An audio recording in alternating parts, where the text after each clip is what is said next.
ಧನುಸ್ಸು ರಾಶಿ, ನಿಮಗೆ ಇರತಕ್ಕಂತಹ ಜವಾಬ್ದಾರಿಯುತವಾದಂತಹ ಕೆಲಸಗಳನ್ನು, ಕರ್ತವ್ಯಗಳನ್ನು, ಮನೆಯಲ್ಲಿ ಇರತಕ್ಕಂತಹ ಜವಾಬ್ದಾರಿಯನ್ನು ವಿಶೇಷವಾಗಿ ಗಮನಿಸಿ ಅದನ್ನು ಸಕಾಲದಲ್ಲಿ ಪೂರೈಸಬೇಕಾದಂಥದ್ದು.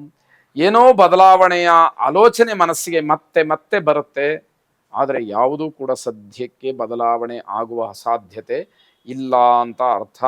ಮದುವೆ ವಿಚಾರದಲ್ಲಿ ತಲೆ ಕೆಡಿಸ್ಕೊಳ್ಬಹುದು, ಪ್ರಯತ್ನಗಳನ್ನು ಮಾಡಬಹುದು, ಆದರೆ ಏನೂ ಪ್ರಯೋಜನ ಆಗದೇ ಇರತಕ್ಕಂಥದ್ದು. ಆರೋಗ್ಯ ಸಮಸ್ಯೆ, ಅದರಲ್ಲೂ ಕೂಡ ಬೆನ್ನಿಗೆ ಸಂಬಂಧಪಟ್ಟ ಹಾಗೆ, ಬೆನ್ನು ನೋವಿಗೆ ಸಂಬಂಧಪಟ್ಟ ಹಾಗೆ ತುಂಬ ಕಾಳಜಿಯನ್ನು ವಹಿಸಬೇಕಾಗತ್ತೆ. ಹಲವಾರು ರೀತಿಯ ಸಮಸ್ಯೆಗಳು ನಿಮ್ಮನ್ನು ಕಾಡುವಂಥದ್ದಾಗತ್ತೆ. ಆನಂದವಾಗಿರ್ತೀರಿ, ಆದರೆ ಇದ್ದಕ್ಕಿದ್ದ ಹಾಗೆ ಮನಸ್ಸಲ್ಲಿ ಏನೋ ಕಳವಳ, ಏನೋ ಒಂದು ರೀತಿಯ ಆತಂಕ, ಭಯ ಸೃಷ್ಟಿಯಾಗ್ತಕ್ಕಂಥದ್ದು.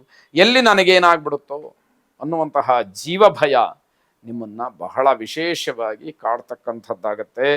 ಆಹಾರದ ಬಗ್ಗೆ ಸ್ವಲ್ಪ ಗಮನವನ್ನು ಹರಿಸಿ, ಸಾಯಂಕಾಲದ ವೇಳೆ ಒಂದಷ್ಟು ವಿಚಾರಗಳನ್ನು ಕುರಿತು ಚರ್ಚೆಯನ್ನು ಮಾಡಲಿಕ್ಕೆ ಅವಕಾಶಗಳಿರುತ್ತೆ.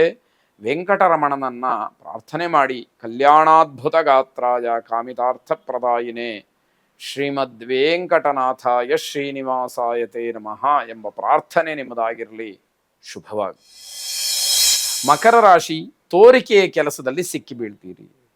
ಬೇರೆಯವರು ನೋಡಲಿ, ಬೇರೆಯವರು ಗಮನಿಸಲಿ, ಬೇರೆಯವರು ನನ್ನನ್ನು ಮೆಚ್ಚಿಕೊಳ್ಳಿ ಅನ್ನುವಂತಹ ಉದ್ದೇಶದಿಂದ ಯಾವುದಾದ್ರೂ ಕೆಲಸಗಳನ್ನು ಮಾಡಿದರೆ ನಿಮ್ಮ ಉದ್ದೇಶ, ನಿಮ್ಮ ನಾಟಕೀಯವಾದಂತಹ ಒಂದು ವರ್ತನೆ ಬೇರೆಯವರಿಗೆ ಗೊತ್ತಾಗ್ತಕ್ಕಂಥದ್ದಾಗತ್ತೆ. ನಿಮ್ಮ ನೈತಿಕತೆ ಚೆನ್ನಾಗಿರುತ್ತೆ, ಹಾಗಾಗಿ ನೀವು ಬಚಾವ್ ಅಂತ ಹೇಳಬೇಕು, ಬದುಕುಳಿತೀರಿ ಅಂತ ಹೇಳಬೇಕು. ಇಲ್ಲದಿದ್ದರೆ ಕಷ್ಟ ಇದೆ. ಸ್ವಯಂ ಪ್ರಜ್ಞೆ ಇಲ್ಲದೆ ಕೆಲವು ಅನಾಹುತಗಳಿಗೆ ಕಾರಣ ಮಾಡಿಕೊಳ್ತೀರಿ. ನಿಮಗೆ ನಿಮ್ಮದೇ ಆದಂತಹ ತಿಳುವಳಿಕೆ ಎನ್ನುವಂಥದ್ದು ಬಹಳ ಮುಖ್ಯ. ಬೇರೆಯವರು ಹೇಳಿದ್ದನ್ನು ಕೆಲವು ಸಾರಿ ಕೇಳಬೇಕಾಗತ್ತೆ, ಆದರೆ ನಿರ್ಧಾರ, ತೀರ್ಮಾನ ನಿಮ್ಮದಲ್ವೇ.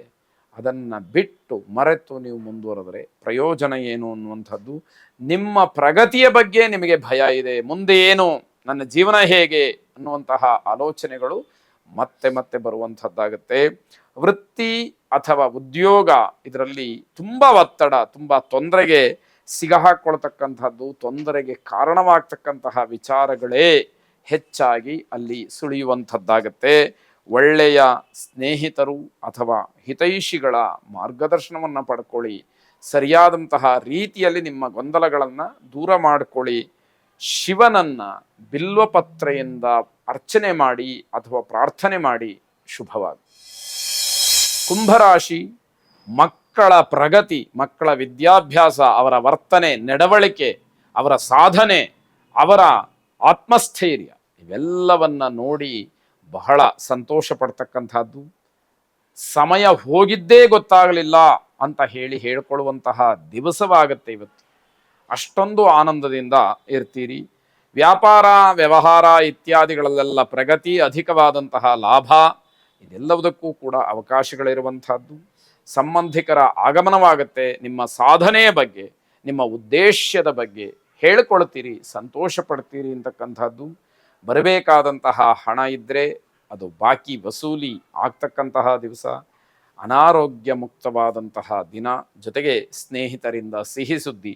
ಇದಕ್ಕಿಂತ ಮಿಗಿಲಾಗಿ ಇನ್ನೇನು ಬೇಕು? ಎಲ್ಲವೂ ಕೂಡ ನಿಮ್ಮ ಪರವಾಗಿಯೇ ಇದೆ, ಉತ್ತಮವಾದಂತಹ ದಿವಸ ಅಂತ ಹೇಳಬೇಕು.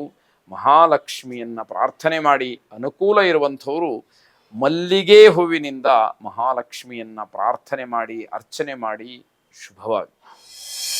ಕೊನೆಯದಾಗಿ ಮೀನರಾಶಿ, ಕುಟುಂಬದಲ್ಲಿ ಮಂಗಳ ಕಾರ್ಯದ ಬಗ್ಗೆ, ಮದುವೆಯ ಬಗ್ಗೆ ಚಿಂತನೆಯನ್ನು ನಡೆಸುವಂತಹ ಸಾಧ್ಯತೆಗಳಿದೆ. ಮಿತ್ರರ ಭೇಟಿ ಮಾಡ್ತೀರಿ, ವಿರೋಧಿಗಳ ಬಗ್ಗೆ ಚರ್ಚೆ ಮಾಡ್ತೀರಿ. ಸ್ನೇಹಿತರ ಒಂದು ಭೇಟಿಯಾಗತ್ತೆ. ಯಾರು ನಿಮಗೆ ವಿರುದ್ಧವಾದಂತಹ ಮನಸ್ಥಿತಿಯಲ್ಲಿ ಇರುತ್ತಾರೋ ಅವರ ಬಗ್ಗೆ ಒಂದಷ್ಟು ವಿಚಾರಗಳನ್ನು ಕುಳಿತು ಚರ್ಚೆ ಮಾಡ್ತೀರಿ.